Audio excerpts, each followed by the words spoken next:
Hi hello ನಮಸ್ಕಾರ, welcome to my channel. So ಇವತ್ತಿನ ವಿಶೇಷ ರೆಸಿಪಿ ಮೀನು ಸಾಂಬಾರು.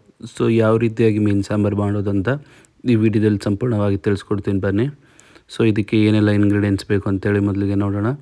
ಸೊ ಇಲ್ಲಿ ಬೇಕಾಗಿರೋದು 2 ಈರುಳ್ಳಿ ಕಟ್ ಮಾಡಿದ್ದು, ಹಸಿ ಶುಂಠಿ, ಹಾಗೆ ಬೆಳ್ಳುಳ್ಳಿ, ಕೊತ್ತಂಬರಿ ಸೊಪ್ಪು. ಇದಿಷ್ಟನ್ನು ನೀಟಾಗಿ ರುಬ್ಕೋಬೇಕು. ಸೊ ಇದಾದಮೇಲೆ ಇದಕ್ಕೆ ಬೇಕಾಗಿರೋದು ಕಾಯಿ, ಹಾಗೆ ಗಸಗಸೆ, ಏಲಕ್ಕಿ, ಚಕ್ಕೆ, ಲವಂಗ, 1/4 ಟೀ ಸ್ಪೂನಷ್ಟು ಮೆಂತ್ಯ ಕಾಳು. ಸೊ ಇದು ಆ್ಯಕ್ಚುಲಿ ಸಮುದ್ರದ ಮೀನಲ್ಲ, ಕೆರೆ ಮೀನು. ಸೊ ಇಲ್ಲಿ ನಾವು 3 kg ಮೀನನ್ನ ನೀಟಾಗಿ ಕಟ್ ಮಾಡಿ ವಾಶ್ ಮಾಡಿ ತೊಳೆದು ಎತ್ತಿಟ್ಟಿದ್ದೀವಿ. ಸೊ ಸಮುದ್ರ ಮೀನಿಗಿಂತ ಕೆರೆ ಮೀನು ತುಂಬ ರುಚಿಯಾಗಿ ಬರುತ್ತೆ.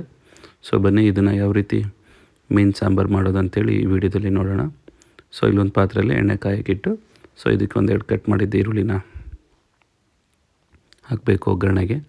ಸೊ ಇದಾದಮೇಲೆ ನಾವೇನು ಪೇಸ್ಟ್ ರುಬ್ಬಿಟ್ಕೊಂಡಿದ್ವಲ್ಲ, ಫಸ್ಟಿಗೆ ಶುಂಠಿ, ಬೆಳ್ಳುಳ್ಳಿ, ಕೊತ್ತಂಬರಿ ಅದನ್ನೆಲ್ಲ ಹಾಕ್ಬಿಟ್ಟು ನೀಟಾಗಿ ಎಣ್ಣೆ ಬಿಡೋವರೆಗೂ, ಹಸಿ ಸ್ಮೆಲ್ ಹೋಗೋರು ಫ್ರೈ ಮಾಡ್ಕೊಳ್ಳಿ. ಸೊ ಇದಾದಮೇಲೆ ರುಬ್ಬಿಟ್ಟಿದ್ದು ಏನು ಕಾಯಿ ಮಸಾಲ ಇತ್ತಲ್ಲ, ಸೊ ಅದನ್ನು ಇದಕ್ಕೆ ಆ್ಯಡ್ ಮಾಡಿಬಿಟ್ಟು ನೀಟಾಗಿ ಮಿಕ್ಸ್ ಮಾಡಿ. ಈ ರೀತಿ ನೋಡಿ, ಹಸಿ ಸ್ಮೆಲ್ಲೆಲ್ಲ ಹೋಗಿ ಸ್ವಲ್ಪ ಎಣ್ಣೆ ಬಿಟ್ಟಿದೆ ಲೈಟಾಗಿ. ಸೊ ಇದಕ್ಕೆ ನಾವು ಖಾರದ ಪುಡಿ ಎಷ್ಟು ಬೇಕೋ ಅಷ್ಟು. ಸೊ ನಾನಿಲ್ಲಿ 3 ಸ್ಪೂನ್ ಖಾರದ ಪುಡಿ ಹಾಕಿದ್ದೀವಿ. ಖಾರ ಎಲ್ಲ ನೀಟಾಗಿ ಮಿಕ್ಸ್ ಆದಮೇಲೆ ಇದಕ್ಕೆ ಧನಿಯಾ ಪುಡಿ, 3 ಸ್ಪೂನ್ ಧನಿಯಾ ಪುಡಿ,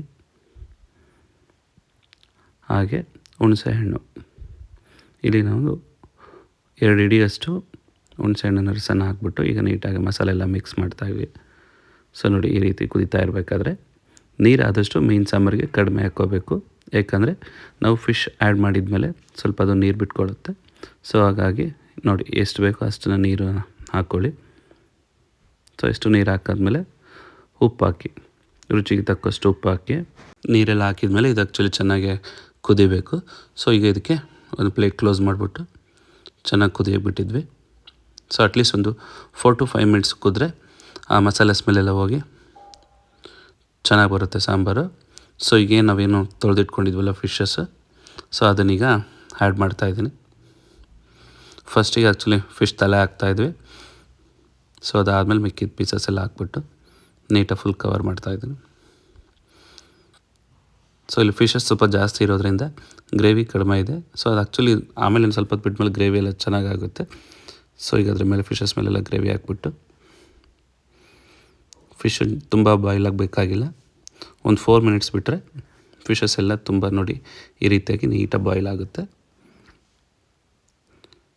ಈ ರೀತಿಯಾಗಿ ಫಿಶ್ ಸಾಂಬಾರು ಮಾಡ್ಕೊಳ್ಳಿ, ತುಂಬ ರುಚಿ ಇರುತ್ತೆ. ಇಷ್ಟೇ ಸಿಂಪಲ್ಲಾಗಿ ಆ್ಯಕ್ಚುಲಿ ಮಾಡ್ಕೊಳ್ಳೋದು ಫಿಶ್ ಸಾಂಬಾರು.